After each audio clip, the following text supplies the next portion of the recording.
So அவங்க சொன்ன மாதிரி தான் தமிழ் வரும், ஆனால் கொஞ்சம் அங்கே இங்கே தப்பு பண்ண மன்னிச்சுக்கோங்க. So to all the respected guest, family and friends அனைவருக்கும் நன்றி ஃபார் பீயிங் ஹியர். உங்கள் பிஸி ஸ்கெடியூலில் டைம் எடுத்து நீங்கள் இங்கே வந்திருக்கீங்க, அதே பெரிய விஷயம். ஸோ எல்லாருக்குமே நன்றி. And to all my especially my mum and dad இங்கே வந்திருக்காங்க all the way from Bangalore எனக்காக. ஏன்னா பீங் மை ஃபர்ஸ்ட் மூவி, அவங்கள இல்லாமல் நான் இங்கே நின்று பேசியிருக்க மாட்டேன், இவ்வளோ தூரம் வந்திருக்க மாட்டேன். So thank you so much. And கடவுளுக்கு ரொம்ப நன்றி சொல்ல விருப்பப்படுறேன். அண்ட் டைரக்டர்ஸ் அண்ட் ப்ரொடியூசர்ஸாக என்னை நம்பி இந்த ஆப்பர்ச்சுனிட்டி கொடுத்ததுக்கு பெரிய ஒரு கனவு. இங்கே நான் நின்று பேசுகிறேன்னா it's a very big thing for me. ஏன்னா பெங்களூர்லேருந்து இருந்து ஐடி வேலை பண்ணி எங்கேயோ ஃபோன் வந்து ஹீரோயினை பண்ணுறியம்மான்னு ஒரு கால் வந்துச்சு, வாழ்க்கையை மாற்றிச்சு. இப்போ உங்கள் முன்னாடியே நிற்கிறேன். ஸோ உங்கள் சப்போர்ட் இல்லாமல் நான் எங்கேயும் போக போகிறதில்ல. ஸோ இந்த கோ-ஆர்டிஸ்ட் அப்புறம் எல்லோரும் ரொம்ப சப்போர்ட்டிங்காக இருந்தாங்க. And to all my technician, directors, associates, cameraman and Raju அக்கா especially, and Lakshman sir, then Dheena master, Mottai Rajendra sir, Prakash master, அனைவருக்குமே ரொம்ப நன்றி. என்னை ஆக்டிங் சொல்லி கொடுத்து கேமரா முன்னாடி நின்று என்னை அவ்வளோ அழகாக பண்ண வச்சு ஆக்டிங் சொல்லியிருக்கீங்க. ஸோ எல்லாருக்குமே தேங்க்யூ. மீடியா அண்ட் ப்ரெஸ், உங்கள் சப்போர்ட் ரொம்ப தேவை எனக்கு. ஸோ கீப் மீ ஆஸ் உங்கள் தமிழ் பொண்ணு. ஏற்றுக்கங்க, சப்போர்ட் பண்ணுங்கள், மூவி பாருங்கள். எவ்வளோ சந்தோஷமாக நம்ம இந்த மூவி பண்ணுமோ அவ்வளோ சந்தோஷம் நீங்கள் பார்க்கும்போது கிடைக்கும்னு நான் நம்புகிறேன். ஸோ பாருங்கள், என் சப்போர்ட் பண்ணுங்கள். And thank you so much. Hi, எல்லாருக்குமே வணக்கம். அண்ட் மீடியா பீப்புள் எல்லாருக்குமே வணக்கம். ஸோ ரொம்ப பியூட்டிஃபுல்லாக வந்திருக்கு உருட்டு உருட்டு மூவி. டைட்டிலே டிஃப்ரெண்ட்டாக இருக்குது, அந்த டைட்டிலுக்கு ஏற்ற மாதிரி தான் மூவியும் இருக்குது. ஸோ சூப்பராக வந்திருக்கு. நீங்கள் பார்த்துருக்கீங்க, எல்லாருக்குமே தெரியும்ல, நல்லாயிருக்கு. So I enjoyed really. And producer sir ரொம்ப thank you so much. And director sir thank you. எனக்கு இந்த நான் எப்பவுமே சாங் தான் பண்ணியிருக்கேன், பட் இதில் வந்து ஒரு கேரக்டரோட சாங்கும் ட்ராவல் பண்ணியிருக்கேன். ஸோ ரொம்ப பியூட்டிஃபுல்லாக வந்திருக்கு. அண்ட் என்னோட நடித்த கோ-ஆர்டிஸ்ட் எல்லாருமே வந்து ஒரு முகம் சொல்லிக்காமல் எல்லாருமே ஒரு ஈகோ இல்லாமல் பண்ணியிருக்கோம். அதனால தான் இவ்வளோ அழகாக வந்திருக்கு அவுட்புட். ஸோ எல்லாருக்குமே தேங்க்யூ ஸோ மச். ஸோ தேட்டரில் போய் பாருங்கள், மிஸ் பண்ணாமல். தேங்க்யூ. எல்லாருக்கும் வணக்கம். ரொம்ப சந்தோஷமாக இருக்குது. இன்றைக்கி உருட்டு உருட்டு மூவியோடைய ஆடியோ லான்ச்சில் இருக்கோம். அண்டு ரொம்ப ரொம்ப தேங்க்யூ சொல்லணும் first and producer and director Bhaskar sir and producer சாருக்கு தான் தேங்க்யூ சொல்லணும். அஸ்மிதா சொன்ன மாதிரி கேர்ள்ஸ்க்கு வந்துட்டு ஈகோ இருக்கும். எல்லாருமே சொல்லுவாங்க பொண்ணுங்க வந்து செட் ஆக மாட்டாங்க அப்படின்னு சொல்லுவாங்க நார்மலாக. ஸோ நாங்கள் ஒரு 20 days ஒர்க் பண்ணியிருக்கோம். அப்படின்னா including heroine, welcome to Tamil industry, heroine and நாங்கள் கோ-ஆர்டிஸ்ட் 3 பேரும், சுகிமா அண்ட் அஷ்மிதா, நான், ஹேர் ட்ரெஸ்ஸர் அக்கா, எல்லாருமே வந்துட்டு ரொம்ப ஃப்ரெண்ட்லியாக சிஸ்டர்ஸ் பாண்டிங் இருந்தது எங்களுக்கு இந்த மூவியில். ரித்து வந்து ஹீரோயினாக இருந்தாலும் எங்கள் கூட வந்துட்டு நல்ல ஒரு ஃப்ரெண்ட்ஷிப்பாக தான் மெயின்டைன் பண்ணாங்க. அண்ட் தமிழ் இண்டஸ்ட்ரியில் ஹீரோயினுக்கு வந்து வெல்கம்.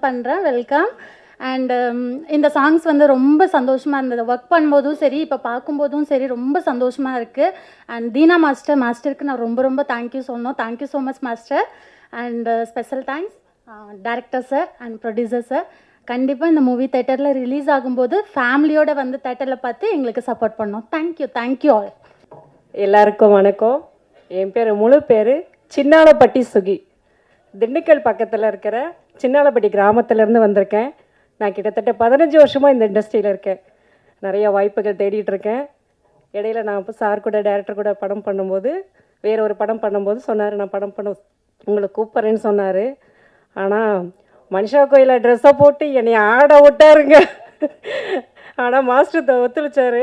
வெஸ்டர்ன் காஸ்டியூமும் எனக்கு காஸ்டியூம் செட் ஆகலை, நான் எப்போயுமே சாரியில் தான் இருப்பேன், நீ ஆடுமா, ஏதோ உனக்கு வர்றதா பண்ணுமா அப்படின்னாரு. எனக்கு வாய்ப்பு கொடுத்த டைரக்டருக்கு, ப்ரொடியூசருக்கு ரொம்ப ரொம்ப நன்றி. என் கூட நடித்தவங்க எல்லாருக்கும் நன்றி. ஜாம்பவாகனங்களுக்கு ரொம்ப நன்றி. தேங்க்யூ. வருகை தந்திருக்கும் அனைத்து பத்திரிகையாளர்களுக்கும் ஊடக நண்பர்களுக்கும், இங்கே மேடையில் அமர்ந்திருக்கும் மிகப்பெரிய ஆளுமைகளான அனைவருக்கும் என்னுடைய பணிவான நன்றியை தெரிவித்துக் கொள்கிறேன். இந்த படம் ரொம்ப சிறப்பாக வந்திருக்கு. இந்த படத்தில் 2 சாங்கு, பேக்ரவுண்ட் ஸ்கோர் எல்லாம் பண்ணியிருக்கோம். படத்தை வந்து மக்கள்கிட்ட அழகாக எடுத்துகிட்டு போய் காட்டுறது வந்து ஊடகத்துறை தான். இந்த படத்துக்கு மென்மேலும் படத்துக்கு விளம்பரம் கிடச்சி இன்னும் இந்த படம் பெரிய ஹிட் அடிக்கணும்னு பகவானை வேண்டிக்கிறேன். நன்றி. இங்கு வருகை தந்திருக்கும் பத்திரிகையாளர்கள் அனைவருக்கும் மனமார்ந்த நன்றியை கூறிக்கொள்கிறேன். இல்லை பேசுனதில்லை சார், தப்பாக நினச்சிக்காதீங்க. ஒரு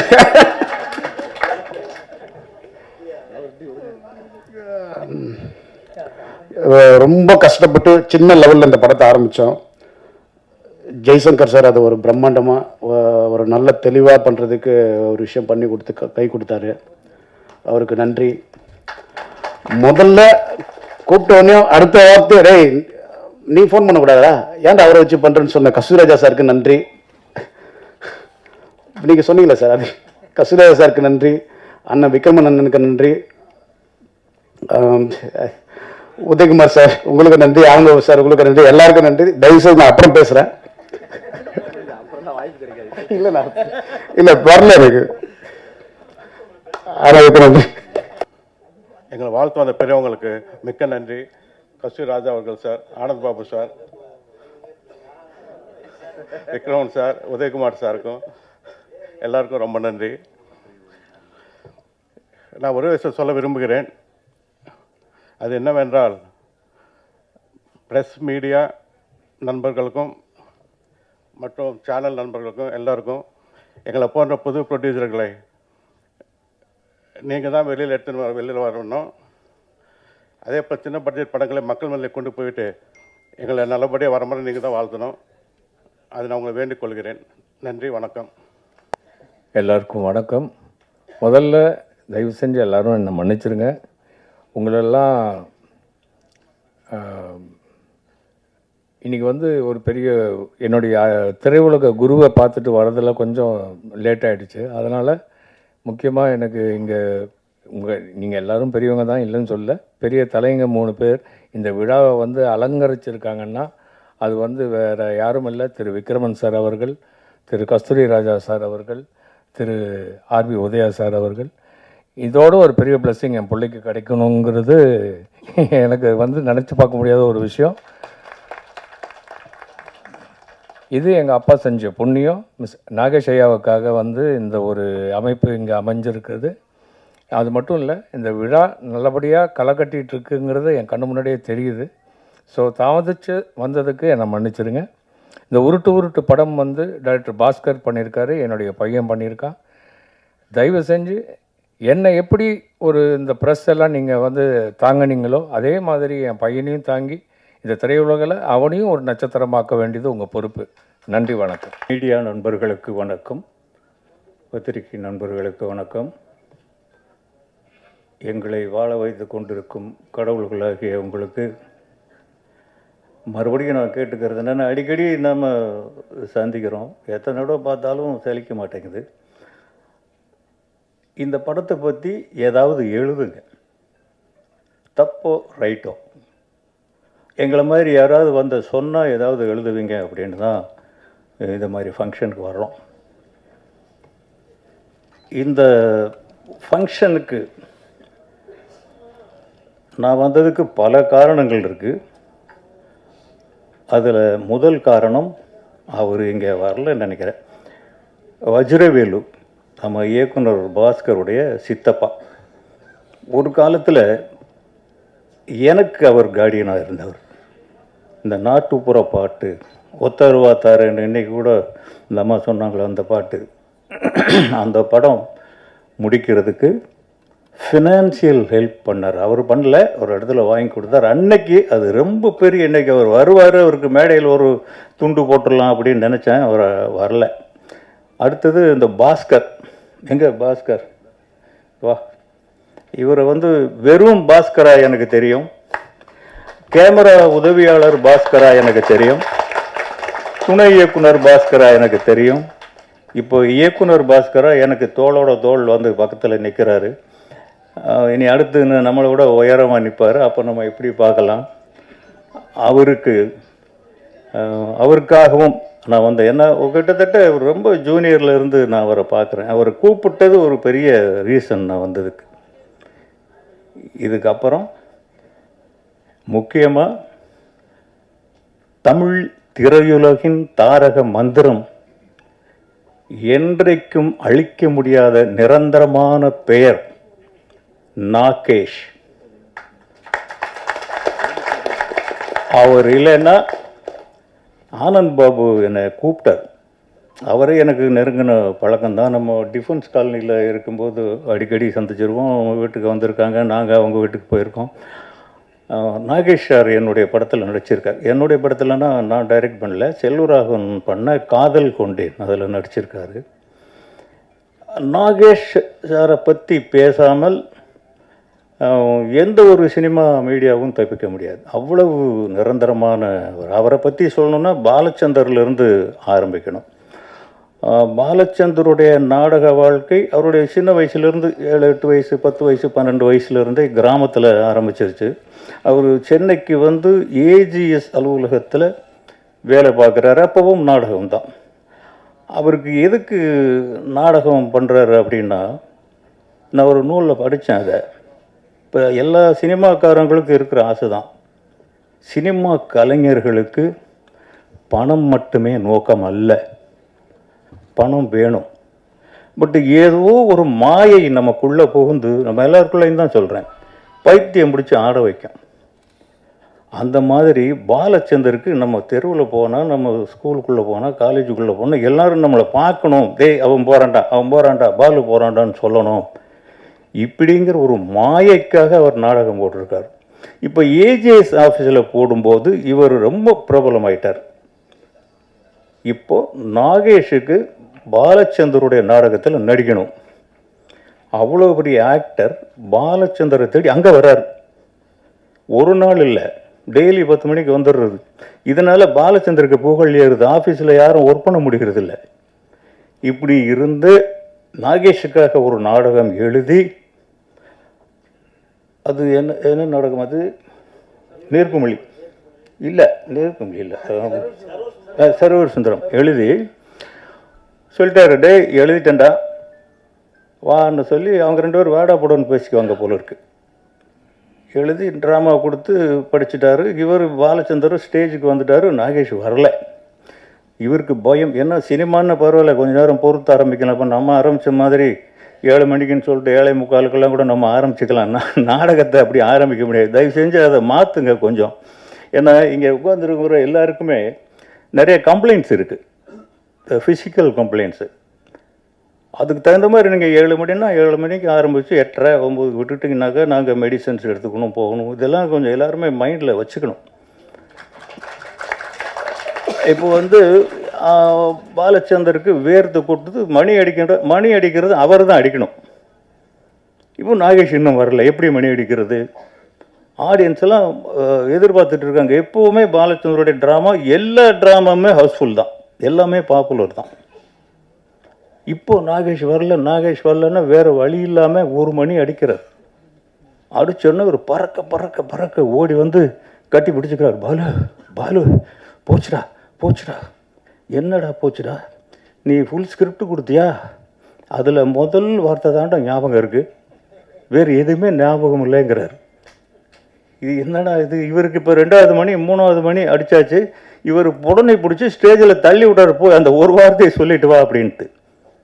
இங்கே நெஞ்சை பிடிச்சிக்கிட்டு நிற்கிறாரு. பார்த்தாக்க முழு ஸ்கிரிப்டையும் ஒரு வார்த்தை கூட பிசகாமல் அப்படியே பேசி நடித்து அப்ளாஸ் வாங்கிட்டு போயிட்டார் நாகேஷ். அவர் தான் நாகேஷ். இன்னைக்கு வரைக்கும் ஒரு நாளில் ஒரு 10 முறையாவது பாலச்சந்தர் சொன்னது நாகேஷோட பேரை தான். கமல்ஹாசனோட அதிகமாக ஒப்பிட்டு பேசுவார். அதை நான் பல இடங்களில் பார்த்துருக்கேன். ஒன்று மாதிரி இவர் மாதிரி நாள் நடிக்க முடியுமாடா இப்படின்னு கமல்கிட்ட கேட்பார் அவர். அவ்வளவு பெரிய ஜீனியஸ். அந்த உடம்பு வச்சுக்கிட்டு எவ்வளவு பெரிய சாதனைகள். எடுத்த படங்கள் பாருங்கள். நீர்க்குமிழி முதல் படம் யாராவது எடுப்பானா?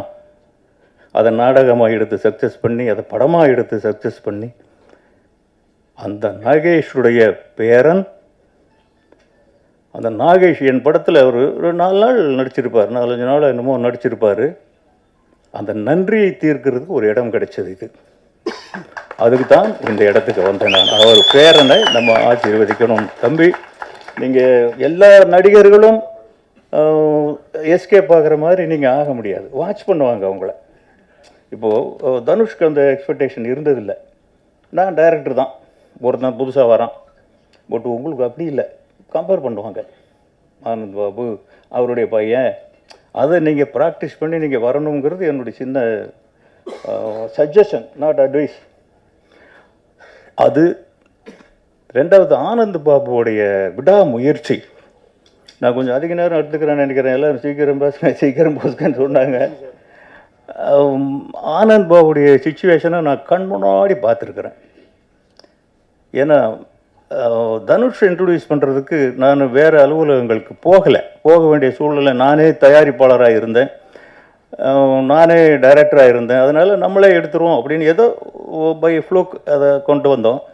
ஆனால் அவர் அந்த பையனை கூட்டிக்கிட்டு கடத்தெருவில் மிட்டாய் வாங்கலைஞ்ச மாதிரி கூட்டி ஒவ்வொரு அலுவலகத்துக்கும் போனார். என்னுடைய அலுவலகத்துக்கும் வந்திருக்கார், என் பையன்களுடைய அலுவலகத்துக்கும் போயிருக்காரு. இல்லை பாபு, போயிருக்காரு. அந்த தந்தையினுடைய வலிக்கு நீங்கள் தான் நிவாரணம் கொடுக்கணும். அதுக்காகவாவது இந்த படம் சக்ஸஸ் ஆகணும். உருட்டுன்னு வச்சுருக்காங்க டைட்டிலே. உருண்டு புரண்டு வர்றது தான் சினிமா, இது உருட்டு பெரட்டி சினிமா போல இருக்கு. அந்த தயாரிப்பாளருக்கு என்னுடைய வாழ்த்துக்கள், எல்லா டெக்னீஷியன்களுக்கும் என்னுடைய வாழ்த்துக்கள். எல்லாரும் ஜெயிக்கணும். சினிமாவில் வெற்றி மட்டும்தான் நிரந்தரம், மற்றதெல்லாம் நம்மளை நிலச்சி நிற்க விடாது. எங்கேயாவது ஒரு இடத்துல வெற்றி நம்ம கூட ஒட்டிக்கிட்டே இருக்கணும். எல்லாருக்குமே என்னுடைய வாழ்த்துக்கள். எல்லா டெக்னீஷியர்களும் நல்லா பண்ணியிருக்கீங்க. மறுபடியும் பத்திரிகையாளர்கள் தான், தயவு செஞ்சு இந்த படத்தை பற்றி எழுதுங்க. நீங்கள் நல்லா எழுதுங்க, நான் சொல்ல வரல. தப்பாக எழுதுனா தான் சீக்கிரம் படிப்பானுங்க விரும்பி. அப்படி கூட எழுதுங்க, அதுக்காக தான் வந்திருக்கோம். நீங்கள் தயவு செஞ்சு எழுதுங்க. நன்றி, வணக்கம். அனைவருக்கும் வணக்கம். நிறைய மகிழ்ச்சியான நினைவுகள் இருக்குது. சேரனுடைய ஞாபகம் மருதிய மாதிரி நான் நாகேஷ் சாரோடையும் ஒர்க் பண்ணியிருக்கேன், ஆனந்த் பாபு கூட 2 படம் ஒர்க் பண்ணியிருக்கேன். 2 பேருமே நான் நாகேஷ் சாரை பற்றி முதல்ல நான் ஆனந்த் பாபு பற்றி சொல்கிறேன். ஆனந்த் பாபு என் படம் புது வசந்தம் படத்தில் நடித்தார். அந்த படத்தில் உள்ள டான்ஸ் மூமெண்ட்டு, போடு தாளம் போடு பாட்டு, அப்புறம் ஆடலுடன் பாடலை கேட்டு எம்ஜிஆருடைய சாங்கை நான் ரீமிக்ஸ் பண்ணியிருந்தேன். மனோவும் சுசீலாமாவையும் பாட வச்சு ஒரு 1 மினிட்டுக்கு பண்ணியிருந்தேன். அதெல்லாம் ஆனந்த் பாபு தான் டான்ஸ் ஆடுவார், ஒன்றும் கொரியோகிராஃபர்லாம் வச்சுக்கிறது இல்லை. ஆனந்த் பாபுக்கு கேசட் கொடுத்துட்டா அவர் அது வீட்டில் போட்டு பார்த்து அவர் டான்ஸ் எப்படி ஆடுவாரோ அதுக்கு தகுந்த மாதிரி நான் ஷார்ட் வைப்பேன். அதே மாதிரி தான் நான் பேச நினைப்பலாமலே நான் 4-5 பாட்டு ஆனந்த் பாபு இருந்தாருன்னா எனக்கு டான்ஸ் மாஸ்டரே தேவையில்லை, ஏன்னா அவரே எல்லாம் கம்போஸ் பண்ணிடுவார். அது மாதிரி பிரபுதேவம் ஆனந்த் பாபு வச்சு அப்படி எடுத்துட்டேன். புது வசந்தம் படத்தில் அந்த டான்ஸ் மூமெண்ட்டு தான் ட்ரெய்லரில் ஃபஸ்ட் ஷார்ட்டாகவே போட்டிருந்தேன். அதெல்லாம் அந்த படத்தினுடைய ஓப்பனிங் மிகப்பெரிய ஒரு ஓப்பனிங் கிடச்சிது. அதுக்கு காரணம் பாபுடைய டான்ஸ் மூமெண்ட்டு. அப்புறம் அவருடைய ஒரு பெர்ஃபார்மராகவும் நான் அதில் காமிச்சிருந்தேன். நான் பேச நினைப்பலாமலே ஒரு ரொம்ப நல்லா பெர்ஃபார்ம் பண்ணியிருப்பார். அது பிஎன்சிலெல்லாம் பெரிய ஹிட்டு. ஒரு 2 சம்பவம் சொல்ல விரும்புகிறேன். நான் பேச நினைப்பலாமில் ஒரு சீன் எடுத்திருப்பேன், அது படத்தில் கிடையாது. அதாவது ஆனந்த் பாபு மோகினி, ஆனந்த் பாபு 2 பேரும் கொஞ்சம் ஃப்ரெண்ட்ஸாக இருப்பாங்க.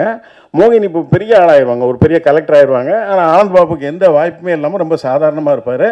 அப்போ அவர் குடிச்சிட்டு அவரும் விவேகம் அது மோகினி என்ன செய்வாங்கன்னா, கலெக்டர் ஆன பிறகு ஆனந்த் பாபுவை கண்டுக்க மாட்டாங்க, அவர் பார்க்காமலே போயிடுவாங்க. ஆனந்த் பாபு ரொம்ப வெக்ஸ் ஆகி குடிச்சிட்டு அவர் விவேக்கிட்ட பேசிட்டே வருவார். ரொம்ப லெங்க்த்து ஷார்ட்டு டயலாக்லாம் பேசிட்டு வரும்போது ஒரு சுரம் சொல்லுவார். அந்த படத்தில் ஒரு பாடகர் அவர் ஒரு சுரம் சொல்லுவார், சாசா சாசா சாசா ரீக ரீகான்னு சொல்லி லெங்க்த்து சுரம். அதை ஒரே ஷார்ட்டு ஆனந்த் பாபு பேசி அசத்திட்டார். நான் அதை ஷூட் பண்ணிட்டேன். ஆனால் ஃபுட்டேஜ் இல்லை, நான் என்ன பண்ணிட்டேன், எடுத்துட்டேன். ஆனந்த் பாபு ஃபர்ஸ்ட் காப்பி பார்த்துட்டு என் வீட்டுக்கு சார் இப்படியா அந்த சீன் வைங்க சார், அந்த சீன் வைங்க சார்னு ரொம்ப அழுதாரு. பட் எனக்கு ஃபுட்டேஜ் ப்ராப்ளம், சாரி பாபு. அப்போல்லாம் என்னென்னா 13,500 மேலே சின்ன படங்கள் ஃபுட்டேஜ் இருந்ததுன்னா அதுக்கு டேக்ஸு. அதனால் அந்த 13,500 ஃபுட்டேஜை கொண்டு வரணுன்றதுக்காக அந்த சீனை நான் எடுத்துட்டேன். இந்த ஆனந்த் பாபுக்கு ஞாபகம் இருக்காதுன்னு நான் நினைக்கிறேன். ஞாபகம் இருக்கா? தேங்க்யூ. அப்புறம் இதே மாதிரி நாகேஷ் சாரை வச்சு நான் பூவே உனக்கா பண்ணுறேன். நாகேஷ் சார் ஃபஸ்ட்டு சீனே நான் ஒரு கேரிப்பாறைன்ற ஒரு இடத்துல ஒரு சீன் நாகேஷ் சாரும் நம்பியார் சாரையும் விஜயை சேர்த்து வைக்கிற மாதிரி அந்த சீன் எடுத்தேன். அதில் நாகேஷ் சாருடைய ஃபஸ்ட்டு டைலாக்கே நான் ரொம்ப அவர் அசத்திட்டார். அந்த டைலாக் என்னென்னா, மற்ற விஜய் 2 பேரும் நாகேஷ் சார் வண்டியில் ஸ்கூட்டர் இருக்கும், ஸ்கூட்டரில் பெட்ரோல் இருக்கும், பட் வண்டி ஸ்டார்ட் ஆக ரிப்பேர் ஆகிருக்கும். அவர் நம்பியார் சார் காரில் வந்து பெட்ரோல் இருக்காது. அப்போ நீங்கள் நாகேஷ் சார்ட்ட வந்து விஜய் சொல்லுவார், நீங்கள் வந்து நம்பியார் சாரையும் கூப்பிட்டு போங்க அப்படிங்கும்போது 2 பேரும் எனிமீஸ் இதெல்லாம் உங்களுக்கு தெரிஞ்சிருக்கும். அப்போ விஜய் சொல்லுவார். விஜய் சொன்னோடனே நாகேஷ் தாத்தா அந்த தாத்தாவையும் நீங்கள் கூப்பிட்டு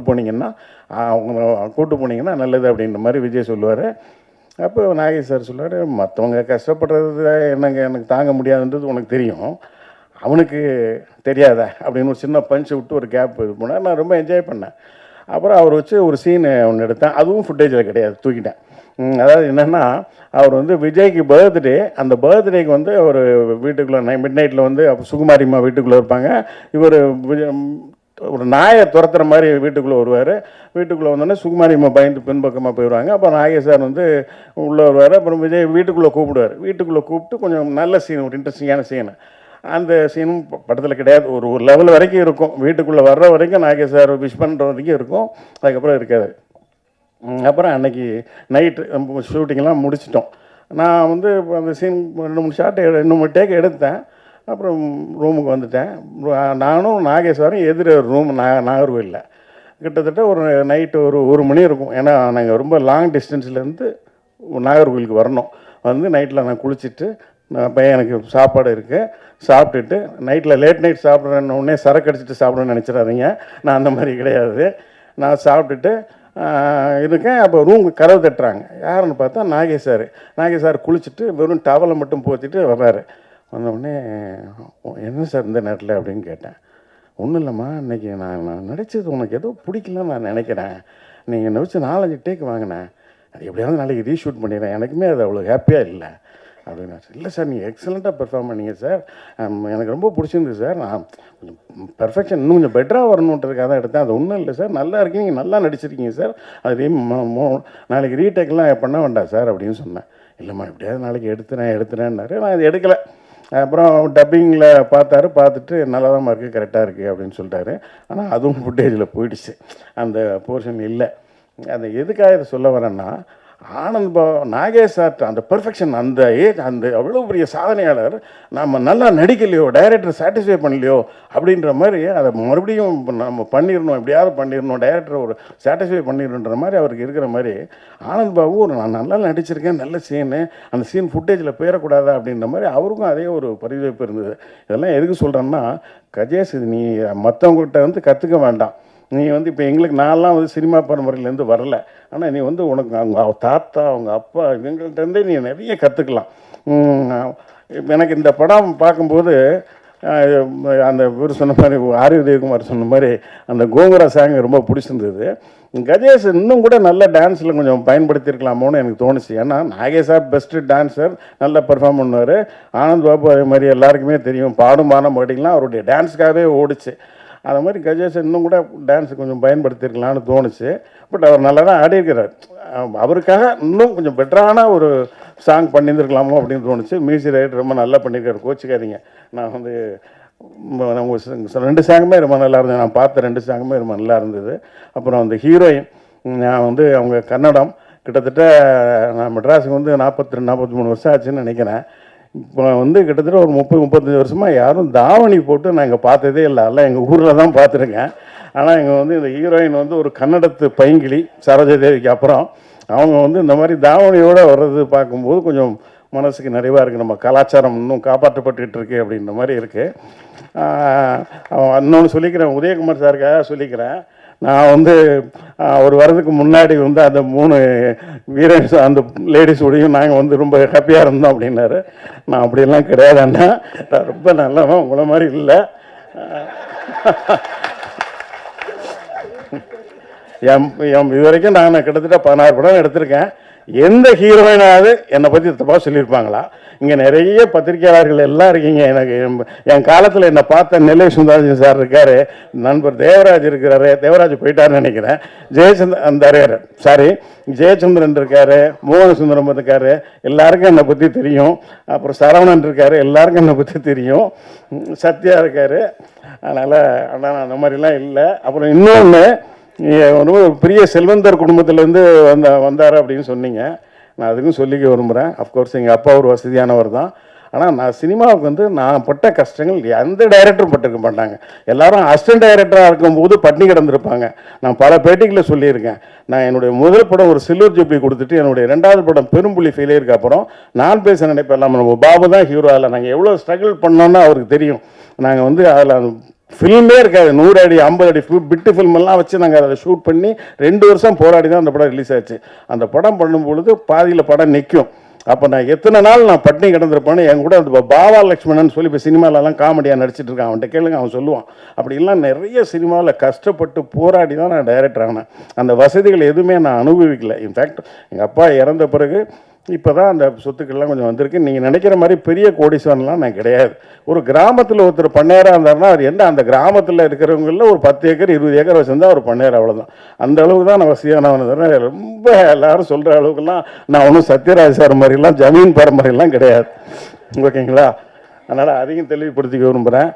அப்புறம் உண்மையிலே உதயகுமார் சார் சொன்ன மாதிரி கஸ்தூராஜ் சார் உண்மையிலே ஒரு புண்ணியம் செஞ்சுருக்காரு. அவர் வாழ்கிற காலத்துலேயே அவர் பையன் 2 பேரும் பெரிய தனுஷ் ஒரு பெரிய ஹீரோவாக இன்றைக்கி சக்ஸஸ்ஃபுல்லாக இருக்கார். இந்தியா பூரா பேசப்பட்ட ஒரு நடிகராக இருக்கார். அதே மாதிரி செல்வராகவனும் மிகப்பெரிய டைரக்டராக இருக்கார். நானும் ஒரு சின்ன நம்பிக்கையோடு இருக்கேன். நம்ம பையனும் நாம் வாழ்கிற காலத்துலேயே ஒரு பெரிய நடிகனாக ஆயிரணும்னு நினைக்கிறேன்.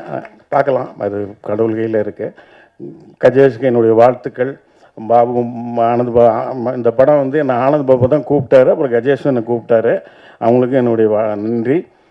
நிச்சயமாக எப்படி ஹிந்தியில் வந்து ராஜ் கபூர் ஃபேமிலி, பிருத்திவிராஜ் கபூர், ராஜ் கபூர், அப்புறம் ரிஷி கபூர், ரந்தீர் கபூர், அப்புறம் ரன்வீர் கபூர் வரைக்கும் ஒரு 4 ஜென்ரேஷன். தெலுங்கில் நாகேஸ்வர் ராவ், நாகார்ஜுனா, நாக சைத்தன்யா, நடிகர் இருந்தாலும் சிவாஜி கணேசன் சார், பிரபு சார், அப்புறம் விக்ரம் பிரபு, முத்துராமன் சார், கார்த்திக், கௌதம் கார்த்திக் வரைக்கும், அதே மாதிரி நாகேஷ் சார், ஆனந்த் பாபு சார், அப்புறம் கஜேஷ். இந்த வாரிசுகளும் ஜெயிக்கட்டும், வாழ்த்துக்கள். கஸ்தூராஜா சார் ரொம்ப கிளியராக சொன்னார். எங்களுக்கெல்லாம் எங்கள் பையன் ஹீரோ ஆகும்போது பெரிய எக்ஸ்பெக்டேஷன் இல்லைன்னு சொன்னார். ஏன்னா நாங்கள்லாம் டைரக்டர்ஸ் ஒன்றும் பெரிய எதிர்பார்ப்பு இருக்காது. ஆனால் நீங்கள் உங்களுக்கு பெரிய பாரம்பரியம் இருக்குது. அவர் சொன்ன மாதிரி அவர் ரொம்ப அழகாக சொல்லியிருக்கிறாரு. அதெல்லாம் மைண்டில் வச்சுட்டு ஜாக்கிரதையாக படங்கள் நல்ல கதைகள் செலக்ட் பண்ணி பண்ணுங்கள். வாழ்த்துக்கள். நன்றி, வணக்கம்.